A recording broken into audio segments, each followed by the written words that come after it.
Hey, happy Friday. I'm afraid it feels weirdly meaningless to talk about phones and to complain about software updates on a week when a sovereign nation in Europe and a direct neighbor of my home country of Hungary, no less, gets invaded.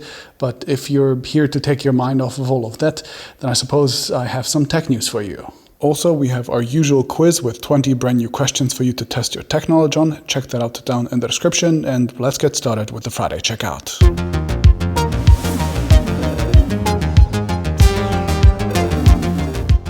This week, the floodgates opened for all of the new Snapdragon 8 Gen 1 phones, with 4 different companies announcing their new flagships. Perhaps the most impressive one comes from OPPO in the form of the Find X5 and X5 Pro, which feel like a real claim to making not just a flagship, but the flagship of the year. I've had some brief hands-on time with the devices, and everything from the performance to cameras, the 120Hz OLED screen, the large battery, and the ceramic back seem very nice, and the €1,300 price tag suggests that OPPO really is trying to position these even above Samsung's flagships. For context, even the S22 Ultra starts for €50 less, and includes a free pair of earbuds, so that's a very bold move from OPPO. Perhaps the most interesting feature of the phone is that it is finally featuring OPPO's first ever custom chip in the form of the Mari Silicon image signal processor that allows them to do way more calculations than competitors who just use the standard ISPs from Qualcomm. I'm not a huge fan of the camera design personally, and Samsung still offers better software support, but perhaps the power move is to go for the non-pro version of the phone that looks less fancy, but has the same camera setup and costs €300 less. Talking of phones that cost less, the next new release comes from Motorola in the form of the Edge Plus or Edge 30 Pro, depending on region, and this company too seems to be finally finding its mojo. This phone also has all the flagship specs, including a 4800 mAh battery with fast charging, a Snapdragon 8 Gen 1 and a 144Hz OLED screen, and Motorola has even finally committed themselves to 3 years of security updates at least, which is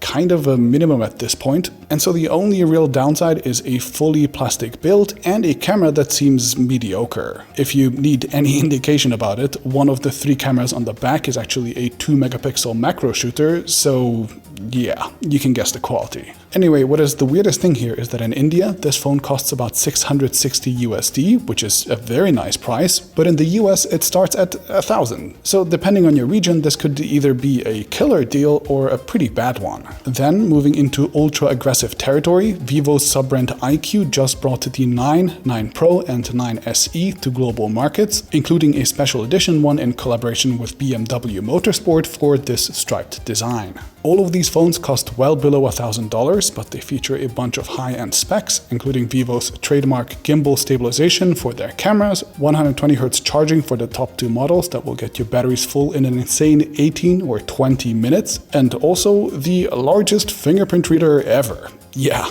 And if that wasn't enough, Redmagic also announced new gaming phones in the form of the 7 and 7 Pro, which come with gaming shoulder buttons, 165Hz OLED screens, built-in fans for cooling, as well as a new vapor chamber design that the company claims is 400 times better than its predecessor. I double-checked that number, and their press release officially says 400 times better, which I guess unless they figured out some black magic next to their red magic, I doubt. I guess that's more like 400% better, but anyway, that's what the press release says. Anyway, Redmagic is known for poor cameras and super buggy software, which does limit my excitement for this phone a little, but the prices and the specs both look great. It's really weird to see how the Snapdragon 8 Gen 1 was supposed to perform poorly and how the MediaTek Dimensity 9000 was supposed to take over this year, and instead we get all the phones with Snapdragon and none with MediaTek, but I guess that's just how things go.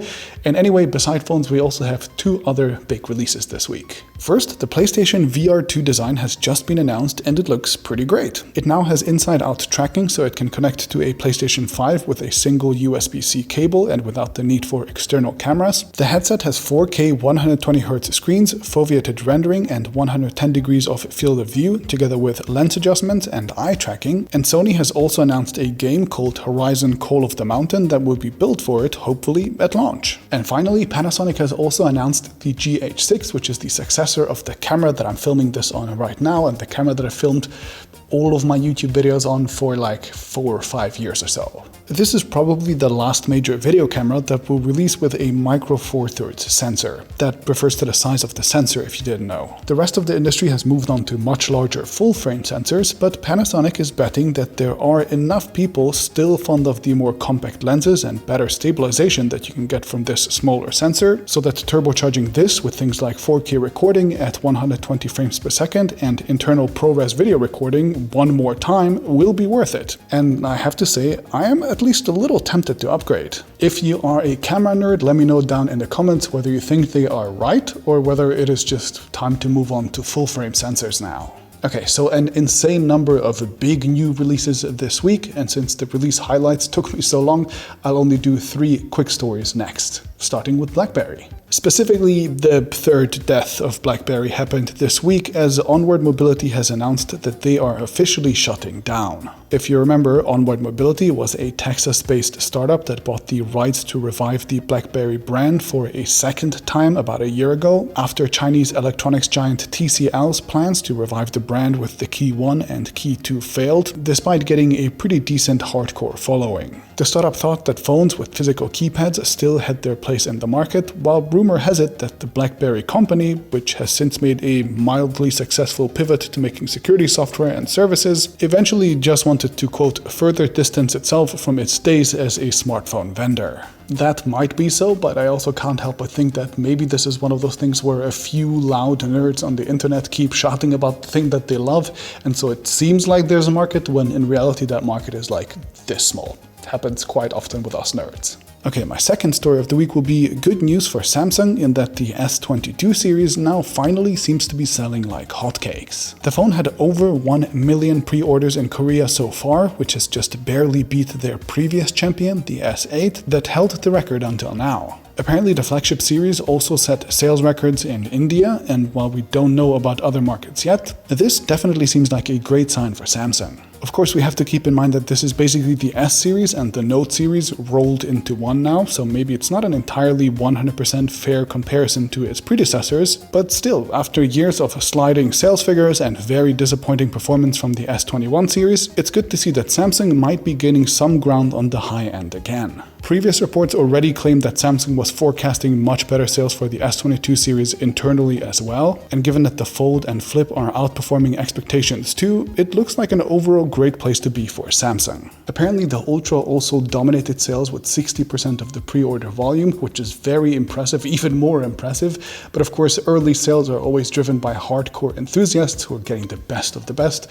so I wouldn't quite expect that ratio to continue into the future. Okay, and my final story of the week will be Facebook revealing their new AI ambitions that let you describe a virtual world and then artificial intelligence-based systems generate it for you based on your descriptions. The demo showed things like creating a beach scene. Zuckerberg in the demo said, quote, "Let's add an island over there," while pointing into a direction, which suggests that the AI can contextually understand directions in combination with speech. You can apparently say add a table and then add drinks, and it automatically figures that you probably want the drinks on top of the table, etc. And voila, you have your own VR world. Now we don't know any of the details, like whether the objects and scenes were from an existing library or made from scratch by the AI as well, or even when the system will be available at all, but Facebook also announced other focus areas like a new translation service that should better simultaneously translate between languages in VR and AR as well. I still don't know what to think about the metaverse, but okay.